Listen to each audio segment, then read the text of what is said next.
Hey guys, Sean Hammond with PremierGuitar.com. We're at Summer NAMM 2014 talking to Bob Bailey from Roland.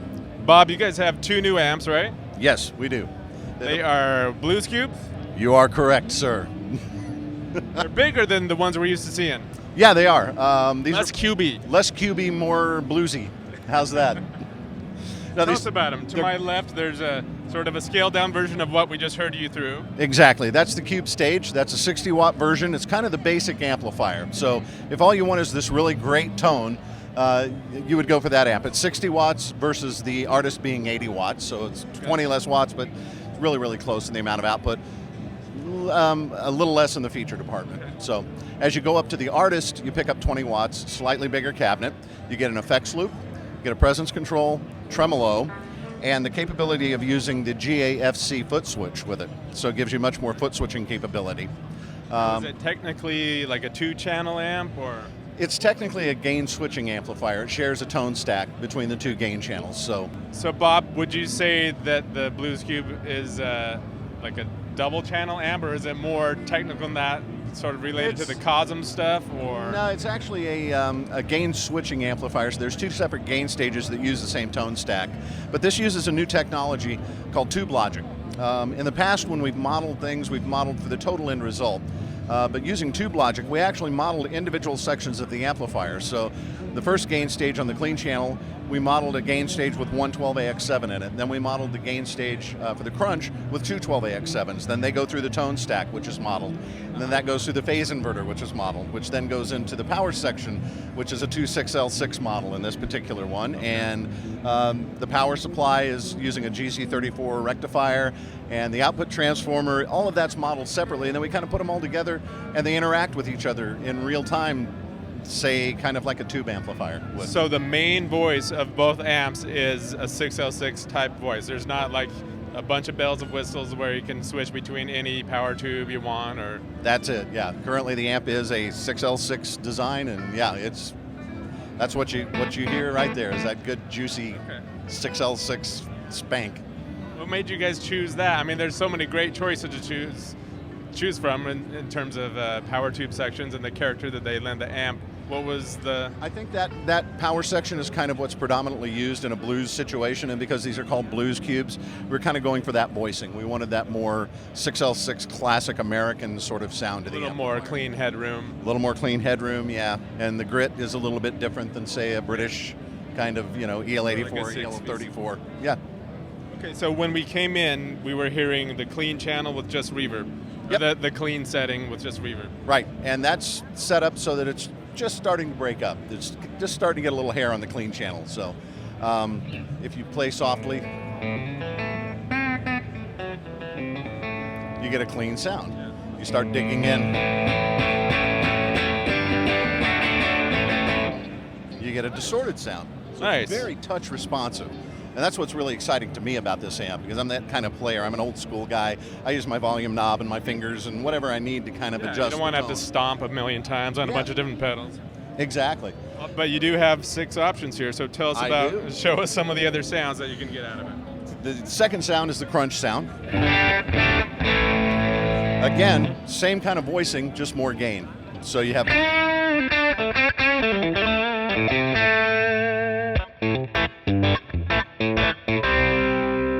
nice and gritty.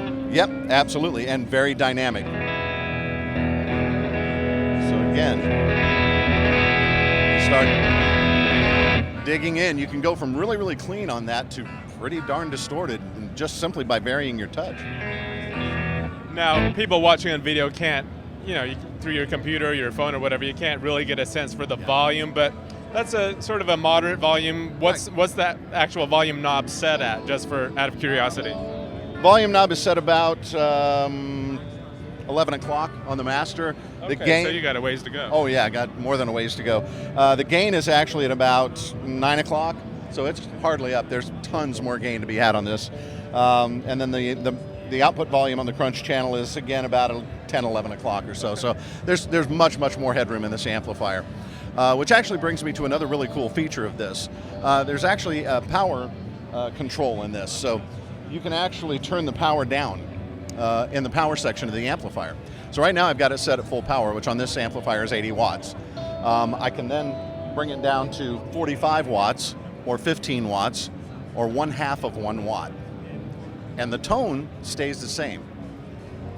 So you've essentially sort of modeled an attenuator circuit or something. No, this is not modeling. This is actually an attenuator circuit that is on the power amplifier of this. So it is actually attenuating the power of this amplifier. So if you hear this, that's at full power, which is 80 watts. Come down here to 45. Now we're going to go to 15. And now down to 1/2 of 1 watt. We're not going to hear that here. Yep. I can't hear anything. It's pretty loud here, but I believe you. So tell us about the dual tone. Dual tone is really cool. It combines both channels in parallel.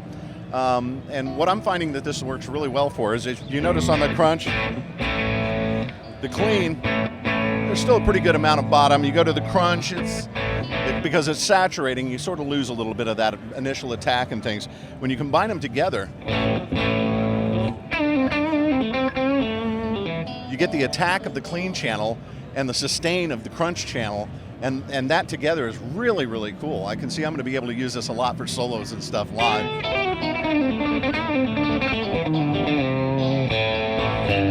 Especially on the low notes, they don't get flabby and kind of go away because you're still have that good clean thing underneath it. Now, before we have you show us the effects and stuff, show us how much, you said the gain was pretty low. Show us how high it can go, how dirty it can get. That's the gain dime now on the gain channel. Oh, it helps if I go on the gain channel. Here we go.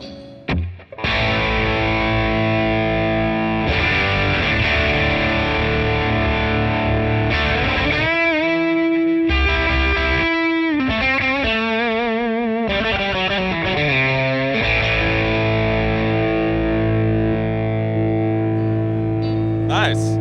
All right, so there's 3 more buttons here on the foot switch. You got tremolo, effects loop, and reverb. Correct. Tremolo.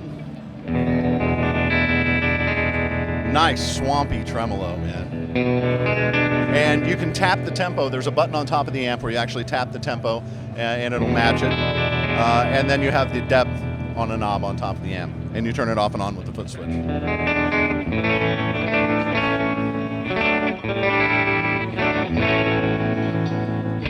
Bob, does the foot switch come with the amp, or is that an extra? Or? That's an extra. That's actually an option. That's the Afc Foot Controller, and it has a street price of around $100.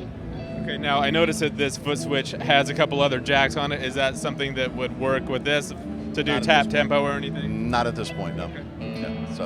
All right, so how does the smaller version differ? Which features are taken away to lower the price a bit? Yes, in order to, on the Blues Cube stage, you lose the effects loop, the presence control, the tremolo, and the ability to use this particular foot controller, the GAFC. You can use one of our 2-button foot controllers, an FS6, and that will give you channel switching and parallel channel mode on it. How much are these going for? Street price is $699 for the Cube stage, $899 for the Cube artist, and they should be shipping in October.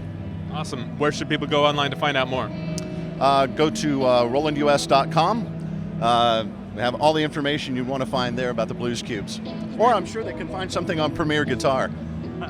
Thanks for the plug, man. Not a problem. Thanks, Bob. I'm Sean Hammond with PremierGuitar.com. Thanks for watching.